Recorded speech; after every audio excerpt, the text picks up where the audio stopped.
Now I need to find the city green. I wish Crow was with me.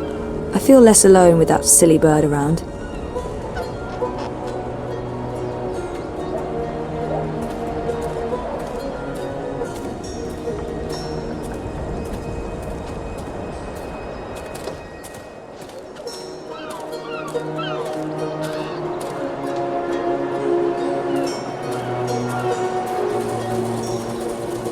You're back! And your head's still on! Did you swim? Swim? No, boat. I boated. I mean, they dropped me off in a boat. Impressive. So, what's the next step on our grand adventure? Tea and biscuits? A hearty nap, perhaps? I need to find the city green and the home of Abnaxus. I visit the city green every day to clean my feathers in the fountain. Follow me.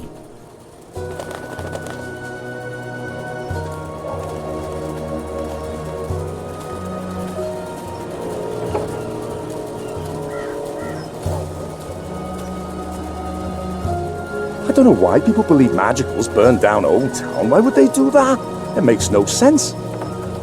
That National Front mob, they're nothing but hooligans. If they had their way, they'd hang every last magical in the Tower Square. The Azadi want to get Onor Hileriss elected to the City Watch, so they can continue to pull strings and still claim there's a democracy. I refuse to attend the ceremony in Tower Square next week. I've had a bad feeling about it. Those tubes, they won't tell us what they're for, but it's some sort of dark science. The moment they switch on their tube network, we'll be brainwashed, turned into mindless slaves, or maybe mudslugs. The Azadi aren't human, they're demons. The rats told me so.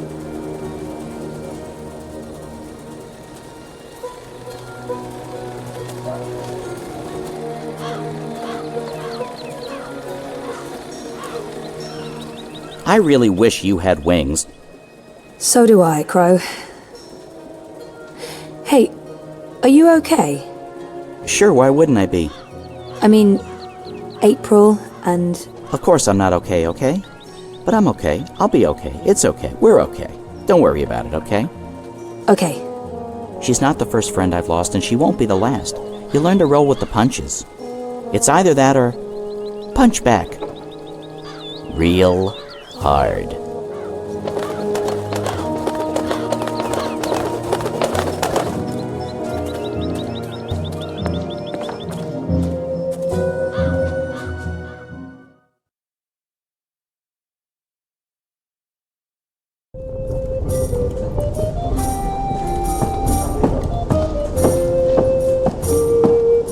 Fucking rebels causing trouble for everyone. What the hell are they thinking? Onor Hileriss is right. We're better off without them. I've been drinking since noon, 4 days ago. See, I'm getting into the spirit of the reaping. There's no reaping without heavy drinking. That's what my dear old Gammy would say. I can see that you're not drinking. This strikes me as very odd, seeing as it's only a week left until Reap Moon's Eve, and that's not enough time to get truly pissed. Some drink to remember, others drink to forget. I drink to remember to forget. Or is it to forget to remember?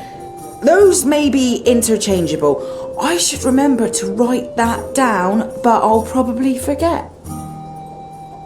Ulvic should really stop serving me drinks. But he is called the Ever-Thirsty for a reason. And we could be siblings, him and I, seeing as we have the same surname. If you see what I mean. No? No.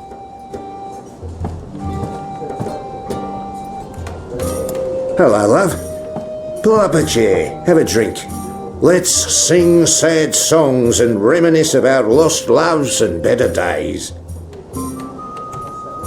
Now, if I were 20 years younger, I'd ask you up on this table for a dance. But I don't mind if you do. First time in the Rooster? Don't order anything that don't come out of a bottle. Stay out of the bog, no matter how badly you need to go. And for the love of the balance, do not eat the snacks.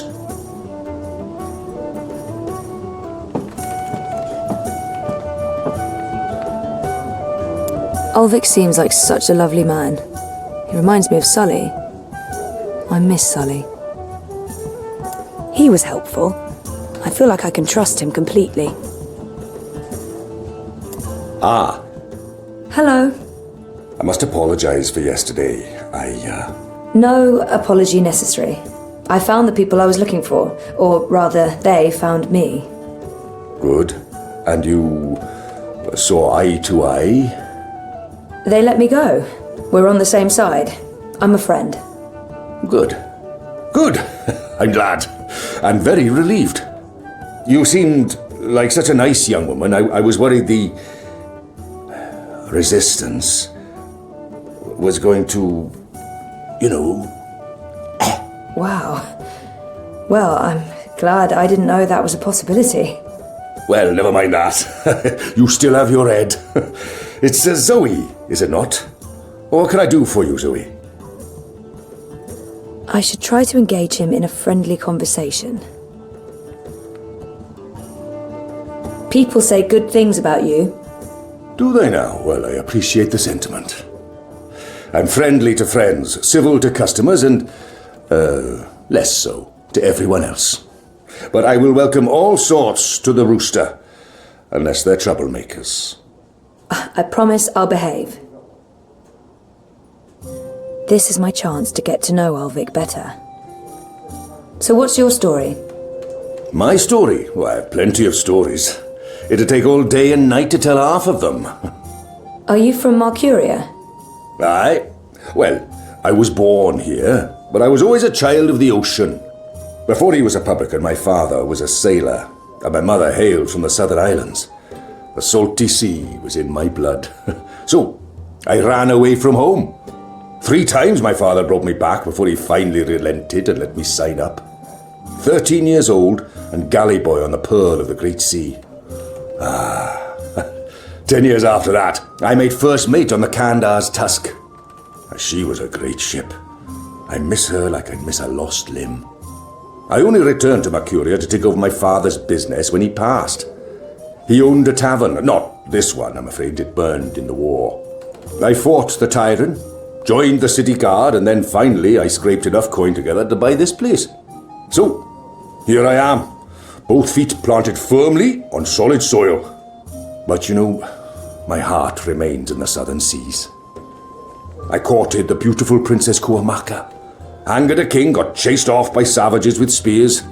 I might one day go back to claim my pride and conquer a kingdom. But for now, I'm happy serving warm beer, listening to drunken confessions, and helping friends. My seditious, rebellious friends.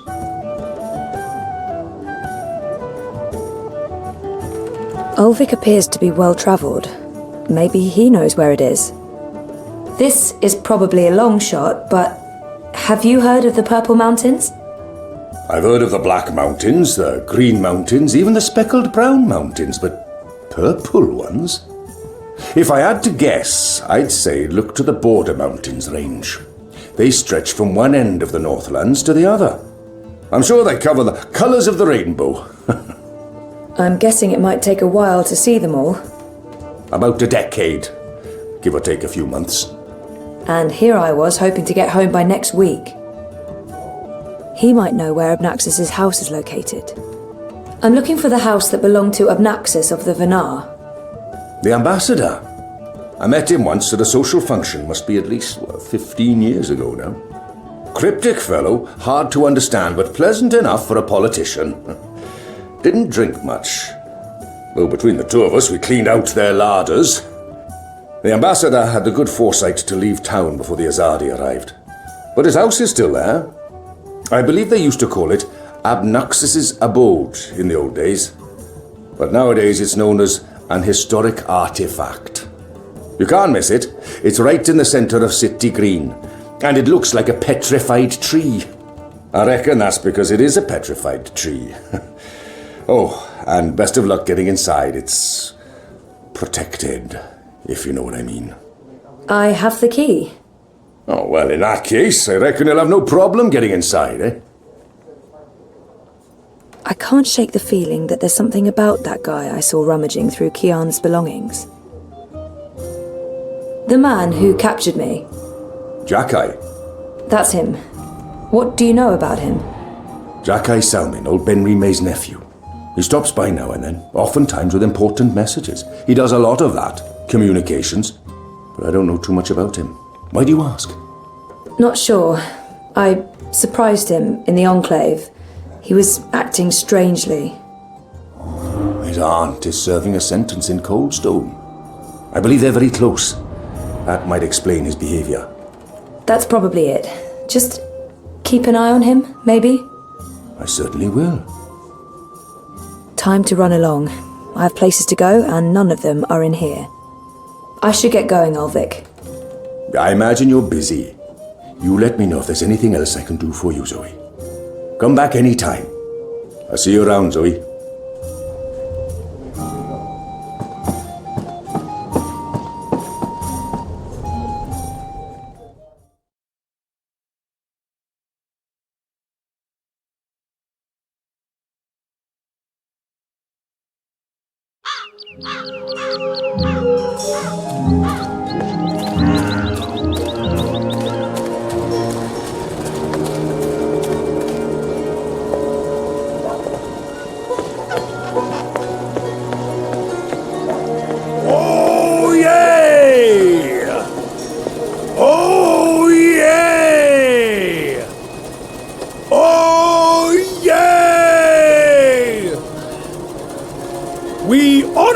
Today, the benefactors of the city of Marcuria for their honorable contributions to the welfare of our great capital.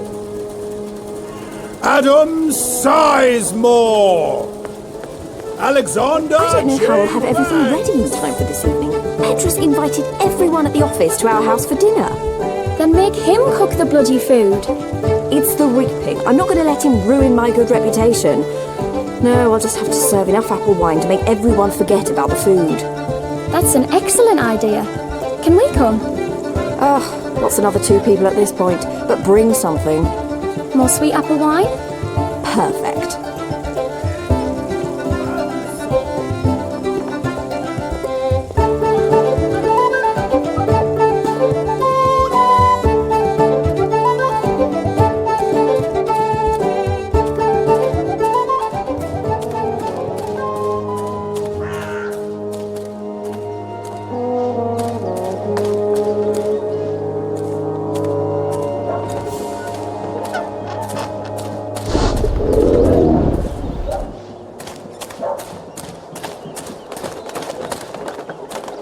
How's your memory coming along? Do you remember anything about this place now? I worked so hard to remember, but no, not much. It was winter. True. Winter changes everything, what with the snow and the ice and all. And the city looked different. Smaller. It probably has grown a bit. But no, I don't really remember anything at all. Perfectly fine. I also remember very little, but then I am a bird with a bird brain, so what can you expect?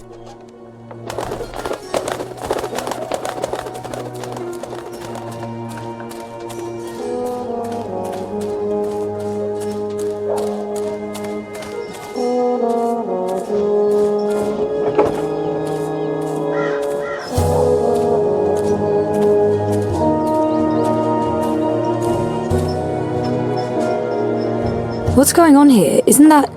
Are they trying to chop down Abnaxus Abode? Great. That's great.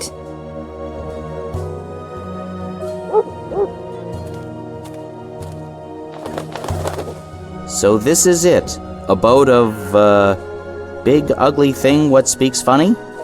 Apparently so. And there's someone else here. Apparently so. Huh.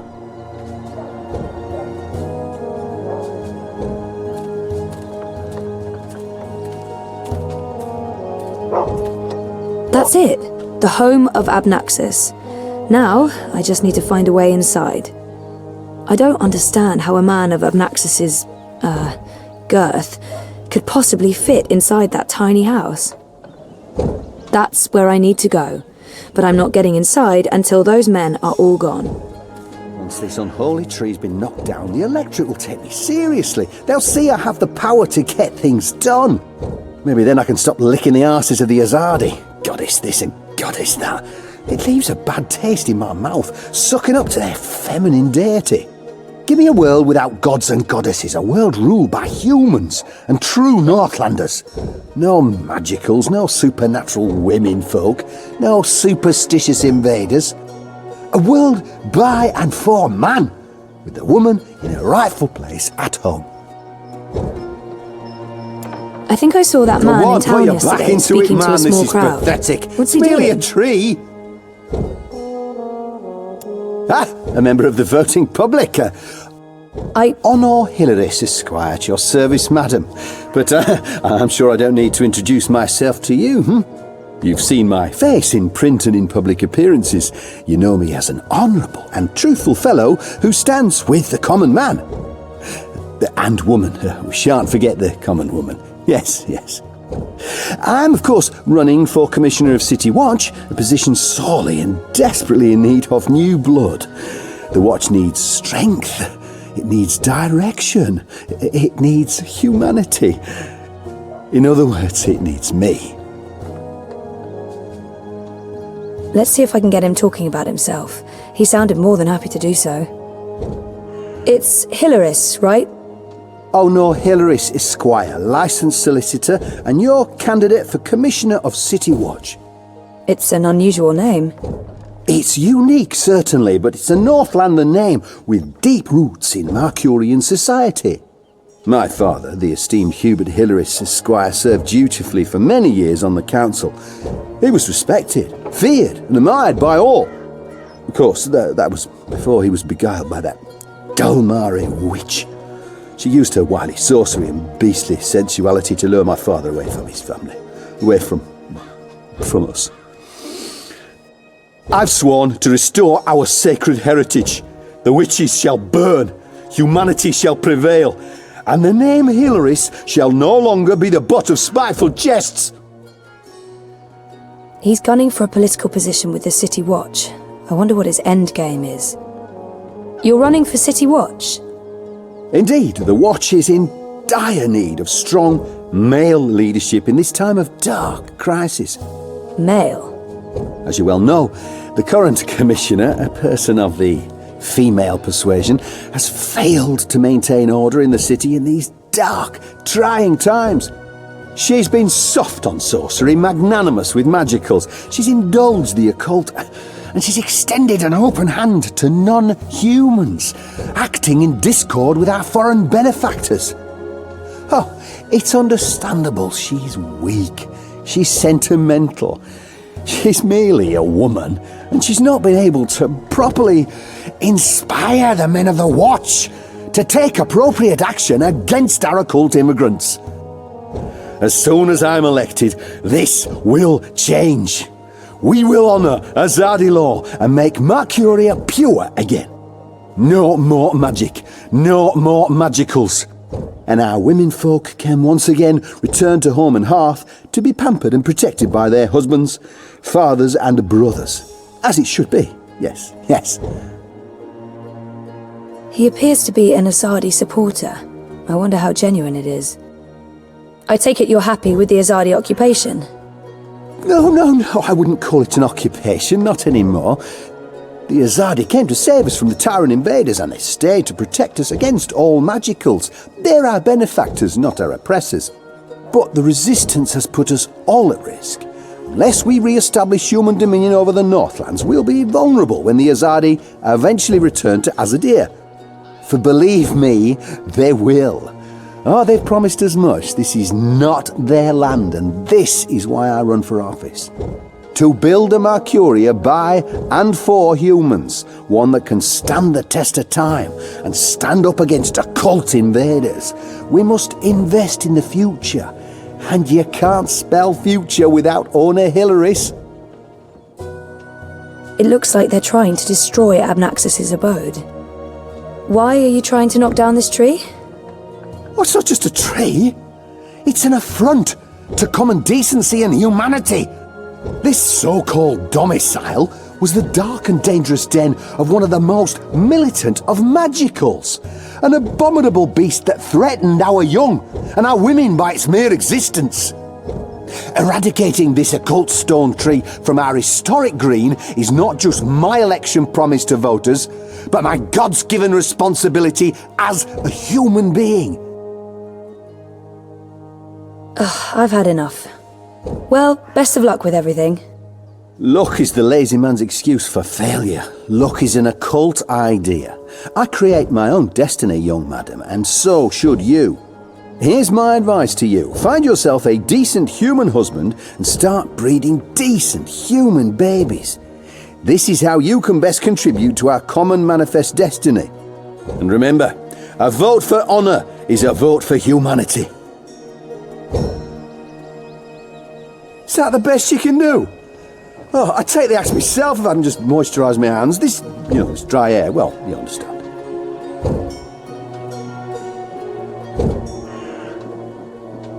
If it wasn't for Honor's goons, I would thump that reactionary misogynist on the head. No court would convict me. It would be justified homicide.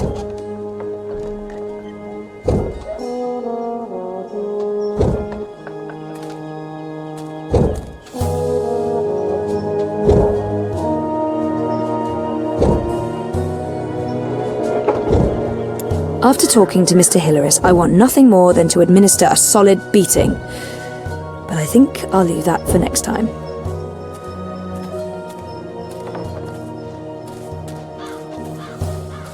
What are you doing? Don't force me to take over and embarrass you in front of everyone. It's a tree, goddammit, not the necromancer's stone fortress.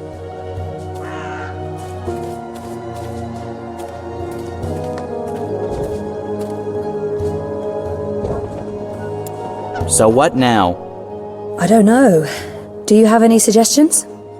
We kill them, bury their bodies, and then go about our lives as if nothing happened. That's disturbing. I know, I'm dark. I'm really not in the mood for killing today, or any day. Fine, then you come up with something. I got nothing. I mean, aside from murdering, but you seem to be so against that all of a sudden. Go on, put your back into it, man. This is pathetic. It's merely a tree. We could go get filthy drunk, forget about this whole saving the world business, and enjoy the Festival of Reaping like everyone else in this town. Any ideas? You're usually full of ideas. Just let the ideas happen, Zoe.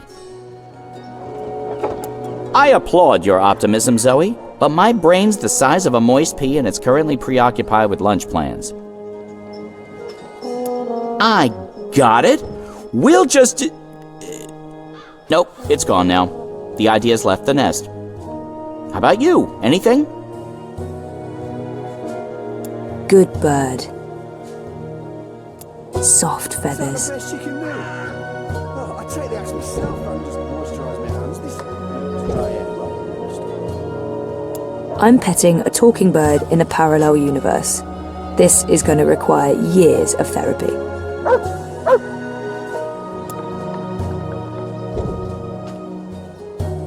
Crow, could you fly over there for me?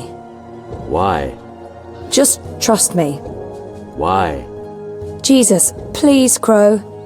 Fine, pardon me for wanting to play a role in my own destiny. I'll do it.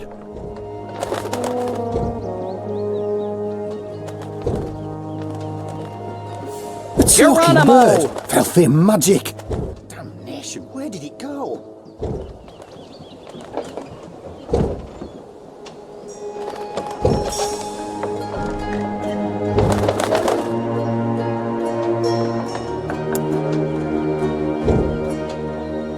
Again? Seriously? Ugh. Fine. Still, you filthy little fowl.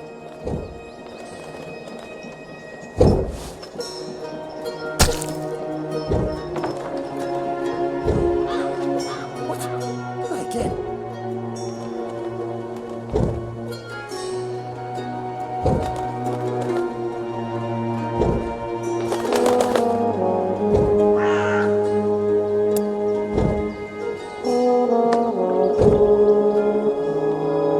Yeah, I know the drill. I've got you now.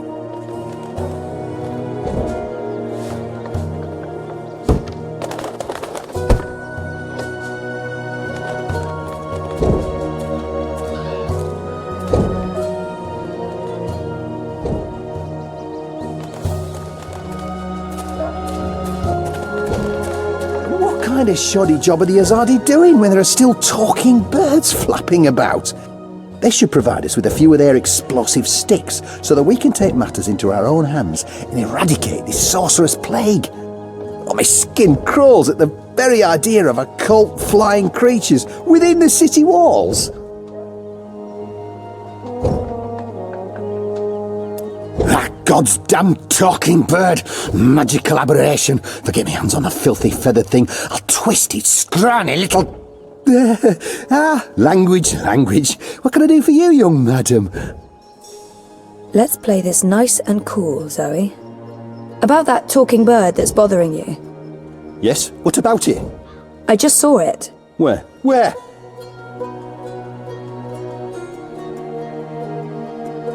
Go look for that goddamn bird over there.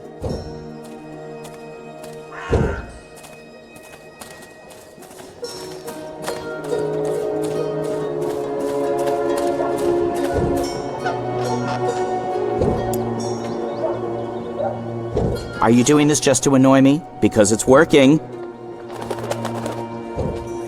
Wait for it.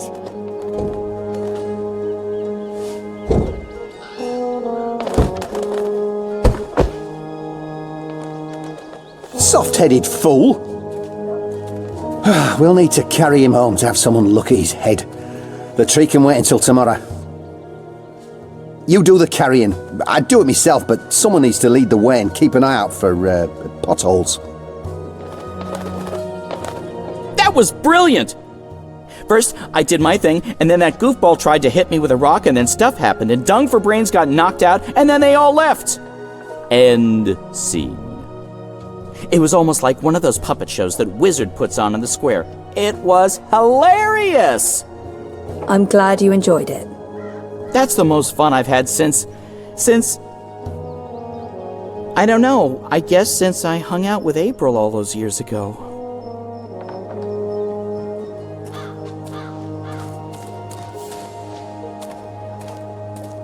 Locked, but I have the key.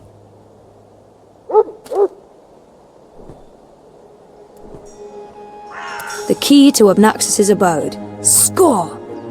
I don't know why Abnaxus would entrust a beggar with the key to his house, but he must have seen something in Bob that no one else did.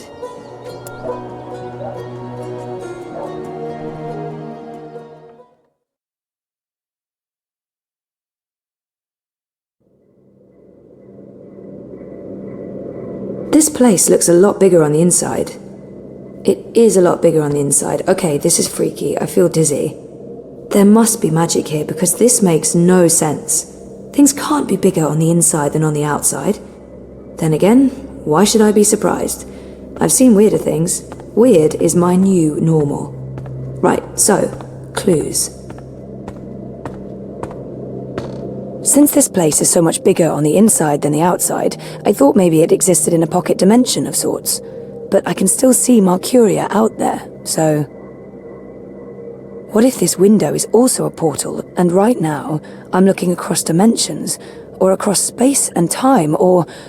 God, no, just a window. I'm sure it's just a normal window. Abnaxus must have made the bed before leaving for good. That's kind of sad and eerie. Someone's been sleeping in my bed, said Papa Bear, before mauling Goldilocks and devouring her whole. Don't ever mess with fairy tale creatures.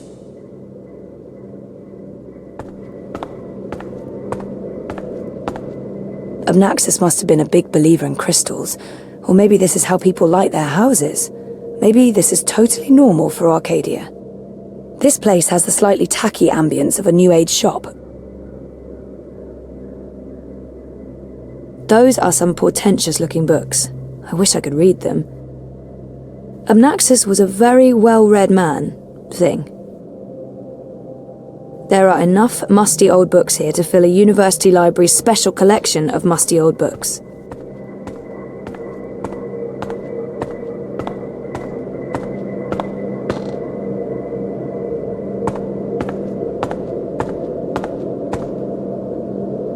It's a map of the Northlands, and the border mountains are right at the top, but no purple mountains. Lots of other mountains, though. Without a reference to the purple mountains, this map won't help me much.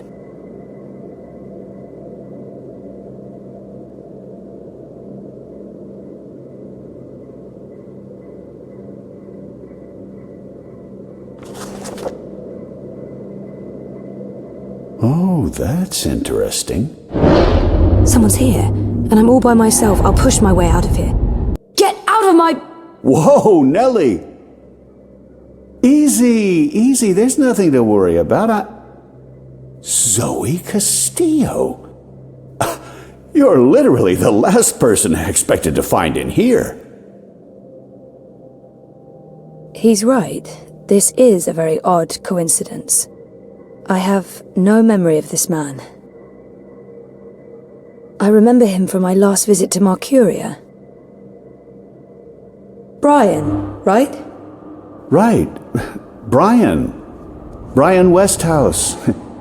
We spent a few days in cramped quarters on a small airship. I'd be surprised if you didn't remember me. It's been a confusing year.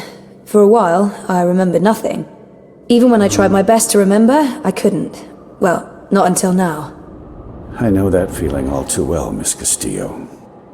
So you're back in Marcuria, and in this place of all places. How in the name of the balance did you get inside? People have been trying for years, but this house has strong wards. Venar magic, the oldest there is. And now I understand why. It's a treasure trove. Like that book you were looking at. That's the Annals of Dreaming. Only 5 were ever made. It must be worth... well, it's valuable, extremely valuable. I'm not sure I want to tell this man absolutely everything yet. Why be secretive about it? I'm sure I can trust him. I guess it helped to have a key. I actually didn't know it was supposed to be so difficult to get in. So there was a key all this time. The door wasn't locked with a spell. I was right. Where did you... An acquaintance. Pure luck, I guess. So what are you looking for here? The ambassador disappeared more than 10 years ago, as I'm sure you know. It's not that I don't trust him, but... I should trust Brian. There's no point hiding anything from him. I'm trying to find out where Abnaxus went after he left Marcuria. And you believe the answer's in here somewhere. You're probably right. Looks like I picked the perfect day for a stroll in the green. I was wondering why that Onor Hileriss fellow wasn't still trying to chop this tree down. Now I know. Let's see if we find anything interesting, shall we?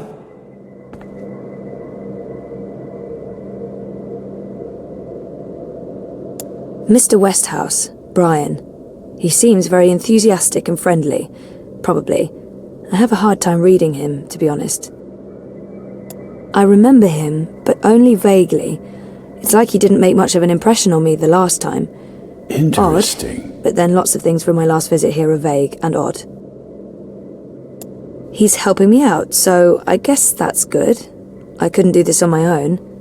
My magical reading comprehension is somewhat lacking. Still, I wish I could do it without him. Have you found anything of interest? Keep looking. This place is a treasure trove. Abnaxus left so much behind. There's a wealth of information here. If you see anything that looks relevant, let me know. I can probably decipher it for you. I'm sorry, did you want something? Are you still searching? I'm sure Abnaxus left notes all over the place. Have you looked upstairs yet?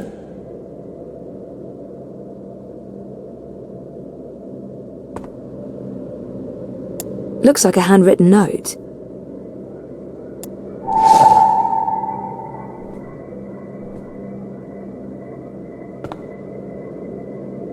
It's another one of Abnaxus's notes.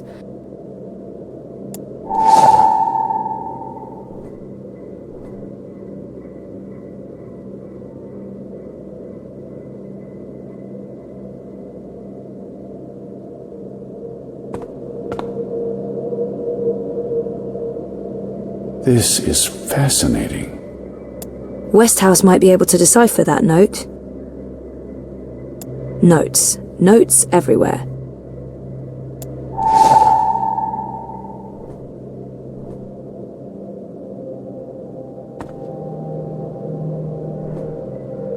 All those years, and it was right here under my nose. What do you think this means? I'm not sure there's much to learn from that one. This looks interesting. The first dreamer references in the annals of dreaming. That's this book right here. And the chapter about the first dream, it's certainly a starting point. Let's see what it says. Can you read that book? I've lived in Arcadia for decades, and there hasn't been much to do aside from studying ancient texts, so yes, I can read this book. Let's see, the chapter in question speaks of the Oular. They are said to be wardens of the Dreaming One, whatever that means. It's a rough translation. The English language isn't quite up to the task. The Oular and the Yete, one people that split into two. That sounds familiar. It says here the Yete left the Purple Mountains to go south to burrow into the ground. Something about a well of dreams. I mean, I don't know how much of this is true and how much is fantasy or prophecy. It's a difficult book to decipher. There's also something about two dreamers becoming one. It's vague. This is almost certainly a prophecy of some sort. The Oular live on Cloud Peak. It's in the mountains of Yedra. Where's that on the map? There it is. Straight north across the plains, right in the middle of the border mountains. This is an old book, so I don't know if they still live there. I've never heard of the Oular. They might all be dead. I'm not sure how useful this is to you, but there it is.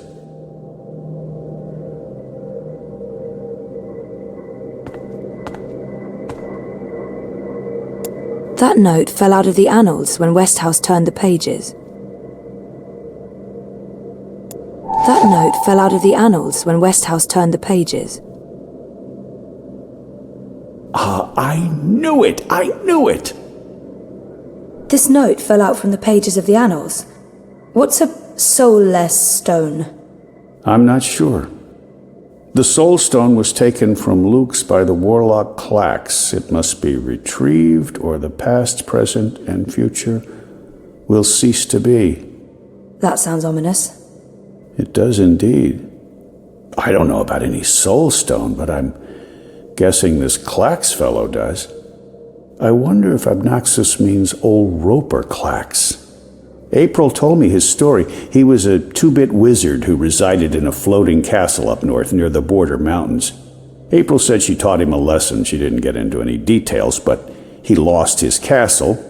Last I heard, he's doing children's theater here in town. Reformed, apparently, if that's a thing a wizard is capable of. Sounds like this soul stone is important. How do I go about finding it? The clue's right here in the text. Roper, Klacks, wizard, and puppeteer. I'd start there if I were you.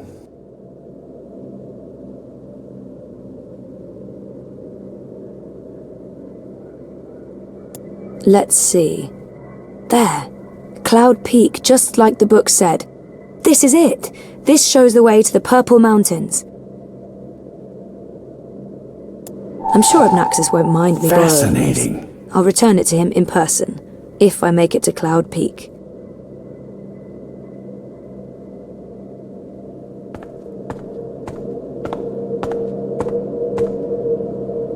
I think I have what I need. I should get going. Should we... Would you mind terribly if I stayed here to read these books? Well, it's private property, isn't it? Abnaxus isn't coming back, and I've been itching for a chance to peruse his library for years now. I promise I won't remove anything or make a mess. He might have the best of intentions, but I made a promise to blind Bob. I'd feel awful if anything happened to Abnaxus Abode. It doesn't look like Brian's going to do any damage to the place. He's respectful and curious. It couldn't hurt to let him stay.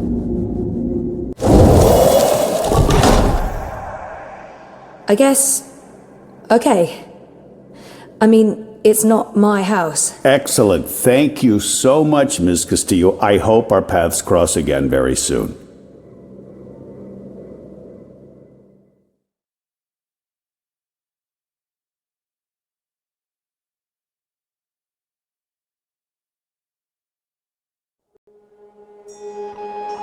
Didn't you say something about a wizard and a puppet show? Nope. No, you did. You said something about a show in the square. I did not. Crow. Oh, right! Roper Klacks' Fingerlings! Man, that show's great! A modern classic. Klacks. He's the wizard April Ryan fought. That's right. He was behaving badly, so she fought him and trapped him inside some sort of calculating machine. Pretty clever stuff. Where can I find this puppet show? I'll show you.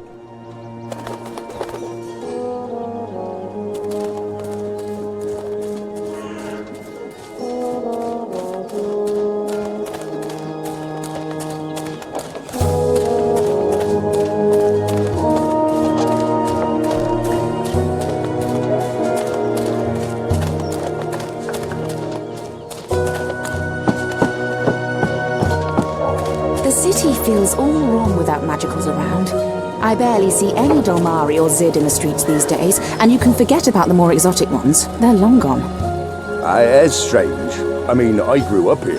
To me, Marcuria was always a city of both humans and magicals. A city with a sorcerous soul. Well said. That's exactly right. A sorcerous soul. That's lost now. But it didn't happen overnight. The Azadi have been here for 10 years. They've always condemned magic.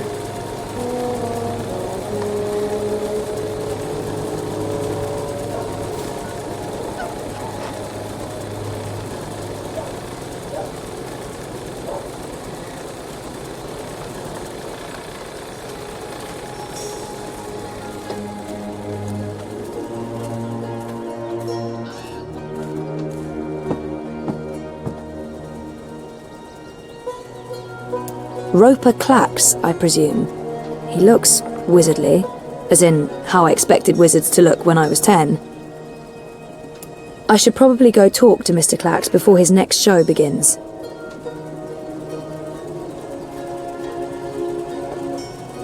If you seek an autograph, you must purchase my book first. It's on sale today, only... No, sorry. I need to talk to you. Talk, hmm? Well, I only have a few minutes before my show begins, but I'm sure I can spare a couple of them for a pretty young thing like you. It's an odd name for a children's puppet show. The Fingerlings. Ah, my beloved finger puppets, beloved by all children and critics alike. Gilbert Grutton of the Daily Marcurian called my show simply astonishing and wrote that it was quite impossible to look away. I couldn't believe my eyes and like a slow-motion cart wreck. You see, the Fingerlings represent a revolution in finger puppeteering, or as I call it, fingering, trademark and patent pending. The women in particular are quite ecstatic about it. Stay for the show. I guarantee a good time. This has to be the right man. You are Roper Klacks, right? The wizard? Who told you that? Well, that sign, for one. No, the wizard part. Who told you? I mean, I'm merely a humble finger puppeteer trying to make an honest living in a cold and heartless world. But you were a wizard once. Fully rehabilitated, I don't go anywhere near sorcery, not anymore. You should really read my highly acclaimed and best-selling memoir, A Farewell to My Wizarding Ways. It's a thrilling story of redemption and romance, of dashing heroes and wicked villainesses, of flying castles and curious calculating devices. Every word of it as true as the night is dark and the day is bright, of course. Didn't he and April have some sort of confrontation? Do you remember April Ryan? April Ryan? Oh, yes, of course, absolutely, certainly, naturally. The bit... The brave young woman who came to my castle and stole it, and helped me put my sorceress past behind me. How could I possibly forget? He's obviously got some issues with April. I'd be curious to learn more. So, about April. Why does everyone want to talk about April Ryan? She was just a weak little human who stumbled onto things she didn't... No, I must apologize. You see, April and I had some disagreements in the past. I'm past that now. I'm a different person. As for April Ryan, I hear she suffered an ignoble death at the hands of our Azadi benefactors. What a shame. What a terrible, terrible shame. I might as well get right to it, seeing as his show is about to begin. Do you recall owning a soul stone? A soul stone? I don't know what you're talking about. I was just wondering, since there are so many impressive tales about your powers where I come from. And where would that be? That was a long time ago. In another life. I've moved on. I'm a different person now in every way. I was just wondering what happened to the stone.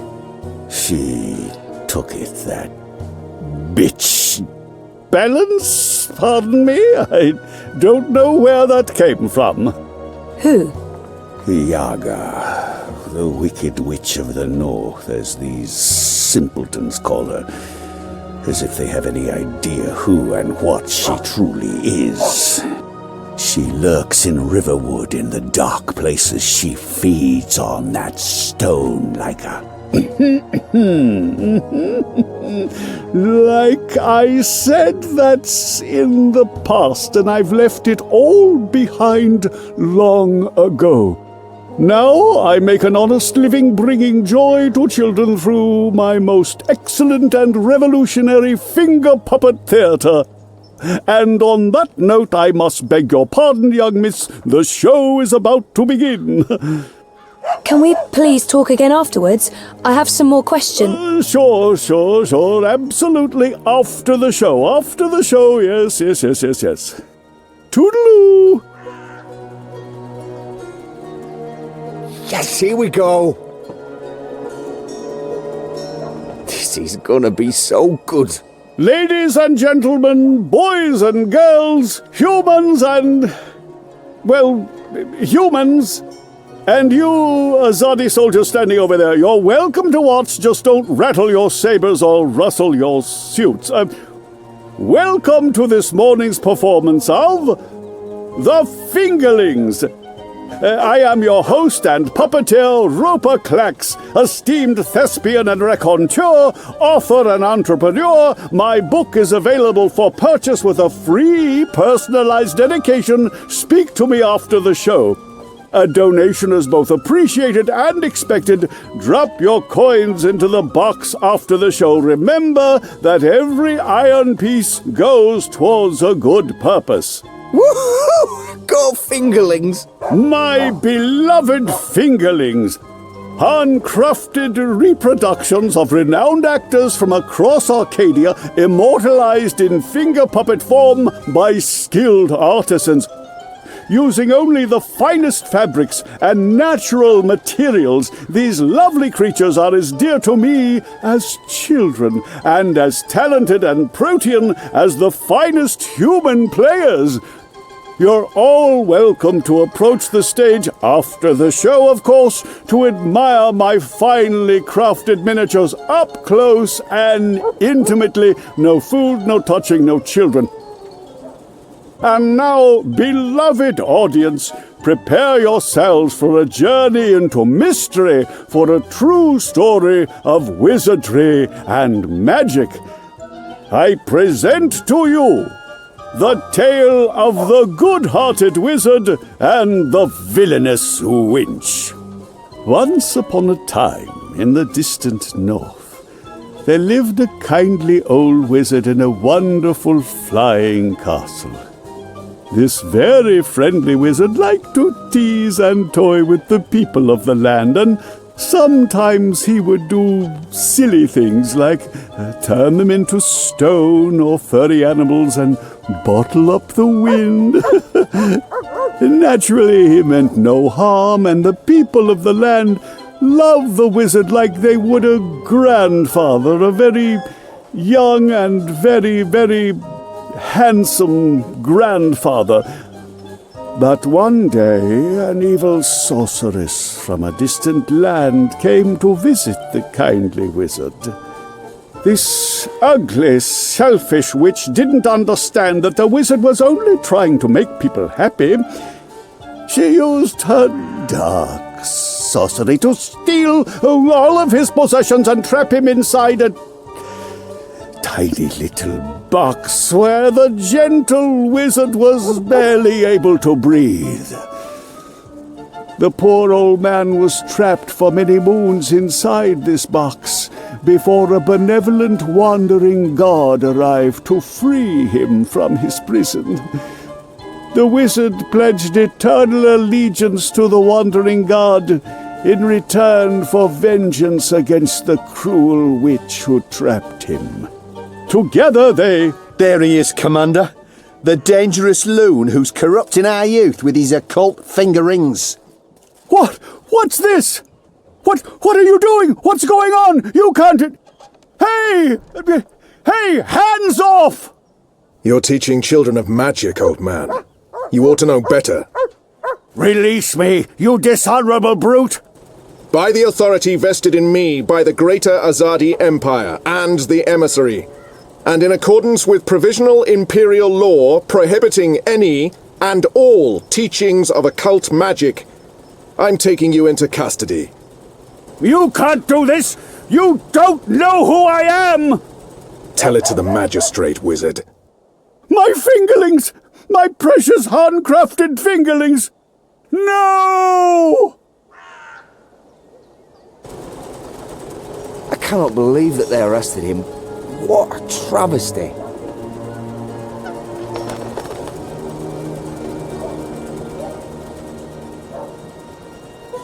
I don't think he's alone in there. He has company. There's something wrong with him. When I looked at his face, I saw shadows. Stupid wizard, he's still trapped. But this time he's trapped inside himself. I didn't see that coming. I guess the Azadi aren't fans of creepy puppet shows either. I think it had more to do with him being a wizard. Okay, shit. So what now? He was my only lead to the Soul Stone. All I have to go on is something about a Yaga and Riverwood. Riverwood? I know Riverwood. I've been to Riverwood. If it's Riverwood you need, I know how to get to Riverwood. Really? And the Yaga? The Wicker Witch? I don't know anything about Yagas, but I do know something about witches in Riverwood. On my last trip there, we had a close encounter with one of them. That witch is toast, of course, but I can probably find my way back to Riverwood. It's north. We go north. Wait, which way is up? Yeah, north. Okay. Okay. That's something, right? Much better than nothing. We just need a way to get north that doesn't involve me walking all the way. Or me flying. I'm not flying all that way. I tire easily. Wait. I feel a cunning plan coming on. Follow me, Zoe. Uh-oh. It's either a cunning plan, or I need the toilet. But I'm pretty sure it's a cunning plan.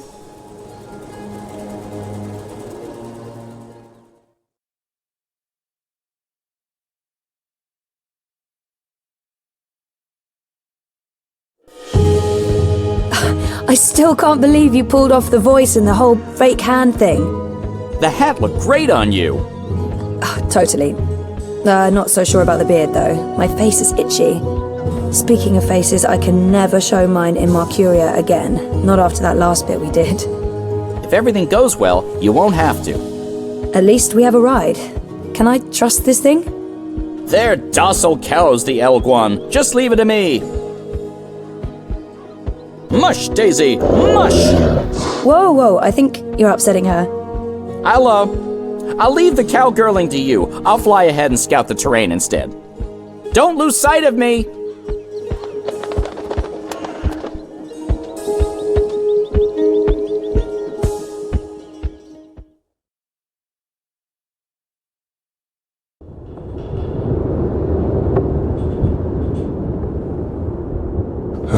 How much longer will this journey take? Must be nearly a week now. It's been less than 2 days, and I'm beginning to regret bringing you along. You're stuck in the cargo hold of a cloud ship with your worst enemy. How could you possibly have any regrets? And people say you have no sense of humor. We're on a mission. This is neither the time nor place to make peace with Likho. We already fight side by side. That's our bond. Besides, I'm tired. If there was ever a time to make peace with Likho, this is likely it. Maybe there's still a chance to create a bond between us. I'm sorry about your father. I know that may not amount to much now, but I was a different person then. I was blind to the possibility that there could be more than one truth. There's been so much death on the road to this place. I murdered an innocent man during my escape from Friar's Keep. He begged me to, but I still don't know if I did the right thing. When I visited his widow, she only had hate for me. She couldn't understand my reasons for doing what I did. I watched Balse Bakim bleed to death so that I could make my escape through a blood magic portal. I still wonder if his sacrifice was worth it. Have I repaid that debt? Shepard believes so. But many thought him a better man than I, so why did he have to die? What did I gain from these actions? What did it change? What would have been different had I acted differently? All of these choices, Likho, they add up. My soul is heavy. The others believe me unaffected because I carry on as if nothing happened. But their faces and voices are there when I close my eyes. Those deaths never leave me. No words can undo these deeds. There are no excuses for the wrongs I've committed. But I am trying to heal the wounds I've inflicted. It's a long journey, Likho, and I know. When you arrived from Friar's Keep, I wanted you dead. Really? I couldn't tell. And people say you have no sense of humor. They do? We've been through much since then. I believe I know you. A little. You've taken up arms against your own people, risking shame, death, and your immortal soul, because you believe they're misguided. It cannot be easy being hated and feared by both sides. I may still despise you because you murdered my father. I may still dislike you because you're an arrogant and intolerant shit. But I respect you, Kian, and I trust you.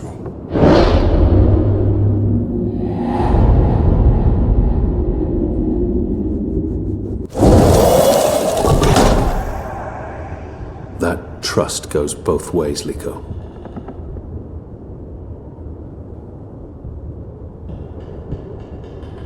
Well, I'm taking a nap. This half of the hold is mine. Stick to your side, or I may stab you in my sleep. Don't worry. I've no intention of cuddling up next to you.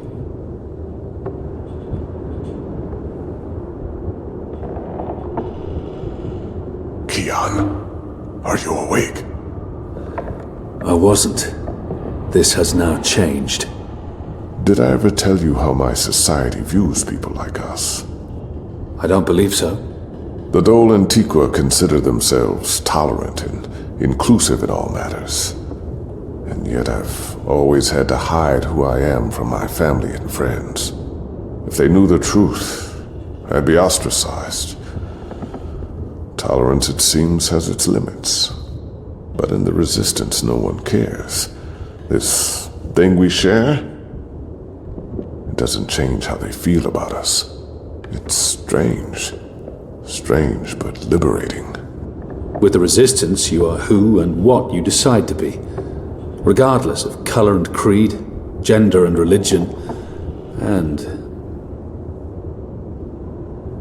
I thought you loved April Ryan. I did. I do, but... not like that. She was someone I cared deeply about and always will. But I could never have shared my life with her. I still miss her every day. She gave me strength. Nah, I'm going back to sleep. We have a long day ahead of us tomorrow. A day of sitting in the dark, bickering about who passed gas? Like I said, a long day.